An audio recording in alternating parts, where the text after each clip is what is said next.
So, what to learn to unlearn today? Hi, everyone, and thanks for tuning with Vhealthy Podcast. Today, I'm really delighted to welcome Stefania. Hello, everyone. Thank you so much. I'm really happy to be here, and thank you for the invitation. Stefania, you are an expert in Ayurveda and integrative health, passionate about Ayurveda, and with over more than 10 years of experience in healthcare and holistic practices. So you help with your techniques and from your experience, individuals to achieve balance, well-being, and lasting vitality. You are blending wisdom of Ayurveda with modern wellness strategies in order to create more personalized support that goes well beyond the symptom management. Your practice, your approach includes lifestyle guidance, dietary recommendation, practical tools to harmonize body and mind, among many others, to support each individuals with expertise and compassion on their journey to a more vibrant and aligned life. Your sessions are in English, English, Italian, and Portuguese. and Portuguese. To kickstart, could you please explain what led you to specialize in Ayurveda more specifically? Yeah, okay. So let's make this long story short, because since I was young, I really had this need to help others. And this is with the year, make me to start studying pharmacy. After a year, when I started working in UK as a pharmacist, I really realized that people were always coming back from the same health issue. So at one point, I started asking myself, what is real health? How I can really help people to eradicate this disease or health issue or uncomfort. And that's why I start to discover, I start to traveling, I start studying more, discover other healing system. And then Ayurveda arrived. Funny fact, it didn't arrive in India, but actually in Brazil. I discovered Ayurveda in Brazil. Since the first day I start studying a little bit, I remember an old lady starts telling me about Ayurveda. I really reconnect with what was health for me. Because Ayurveda, which is science of life, is a reconnection with your own inner intelligence. So because our body has already all the system to heal by themselves, but we need to give the right condition in order to work properly. That's why I decided to move. Actually, I said always is an upgrade of my career to Ayurveda because I had something really more important.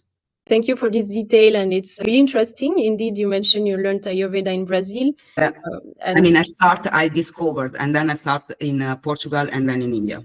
It's interesting to know that Ayurveda come from India. Could you please highlight more what is indeed Ayurveda, the background about it? Yes, of course. Ayurveda is a healing system, really complete, that it see the person as a whole in his mind, his body, and his energy, let's say soul. It means that when we have a problem in our, for example, in our gut, we don't look just to our gut, but we look all the system around. So all the area of life, they are involved. So everything, it would be how you think, what you eat, your action in your daily life, how do you move as well. So everything is involved in order to understand the root cause of the disease, and that's what Ayurveda does. We need to understand the whole person.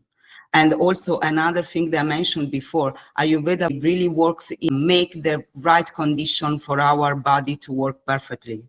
So to avoid the diseases, because it's done to protect ourselves already. He has a lot of mechanism, a lot of reaction that happening every day, like our immune system, and not just our immune system, everything, like our skin as well is a barrier. So we need to emphasize our body to be more strong rather than fight what is outside. I totally agree. And indeed, it shows also Ayurveda as really holistic system. Yeah, definitely. The person and also disease. You did it right that it has a big prevention part that is crucial nowadays. Yes, he has a bit. Of course, I'm not a doctor, Ayurvedic doctor, so definitely I work more on prevention than eradicate disease because I'm not able, because I haven't studied all. Also, I feel like my mission, because as a pharmacist, I try to help people to not really get rid of disease, but to manage disease. Maybe it's better to say this. Manage and keep in control and make our bodies stronger in order to don't get disease. Ayurveda being such an old system from India more than 5,000 years ago, Yeah. how does it cope with our today's world? How does the approach, your approach, differs from conventional Western medical practices? Ayurveda has completely different language and different goal from modern science. At the same time, I think modern science is really important too, especially when it comes to emergency care and to diagnosis, because the diagnostic system is really technological. Of course, Ayurveda cannot compare with it.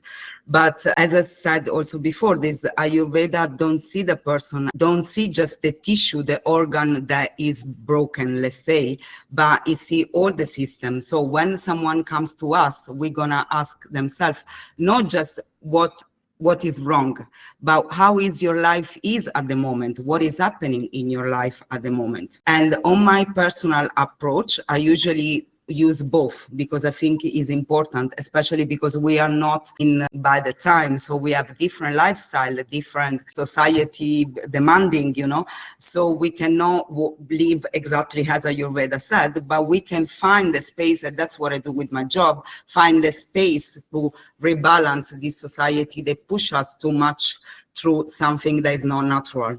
So also, for example, being sitting all day, our body is not meant to be sitting all day. It's meant to move. If it doesn't move, it will have consequences. So we can do, for example, even 10 minutes every 2 hours of movement while we are working. This is Ayurveda too. Actually, you answered the question I was about to ask about some simple Ayurvedic habit do you recommend for improving daily health, mental as physical or emotional?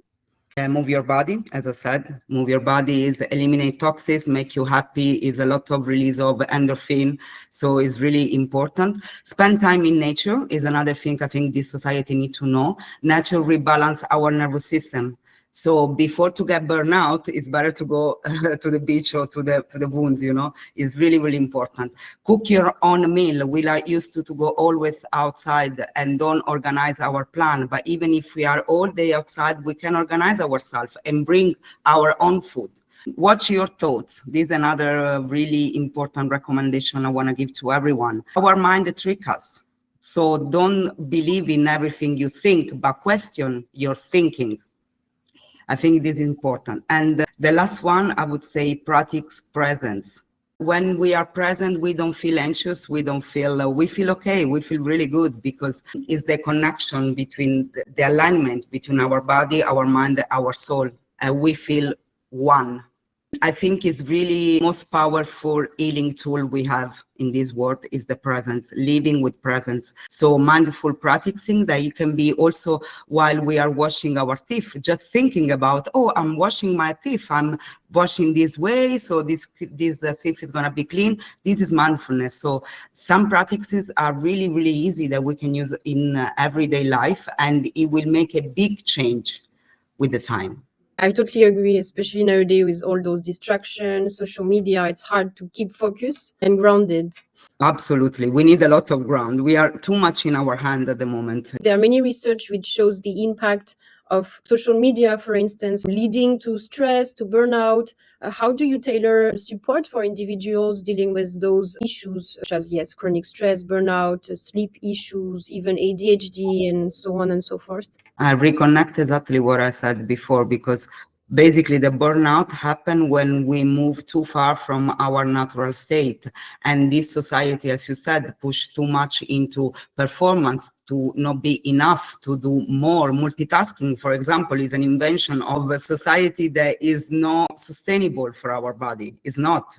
We are not present in the moment when we do many things in one. So burnout also in Ayurveda is nice because it says that it's the deflection of your life force, which is Oja. So what we need to do, why my approach? My approach is to come back to your natural state. So first of all, nourishment of your gut. So the way we eat, that will nourish the way we think. And then a lot of tool of relaxing the nervous system. This will help as well. Massage as well, breath work, like breathing, conscious breathing is really important to rebalance, because the burnout is our mind and our body are not connected anymore. So our essential vital life is broken, let's say. There's no connection. So we need to bring this connection. I usually do this. And also another approach I have in this case is start listening to the sign on our body before the burnout arrived, because in prevention, indeed. So start to listen what our body is telling me. If I'm always nervous, for example, I need to ask myself why. And this start, the healing start from this point, when you start questioning yourself and give responsibility to others about your health. My goal is to empower my clients to reconnect with their natural intelligence inside them. That part of the body, they already know how to heal themselves, and to teach them how to listen the sun body, the signal body. Thank you so much again, Stefania. It was such a pleasure to learn from you and delve into Ayurveda. Thank you so much. Thanks a lot. I really enjoyed this conversation. Thank you.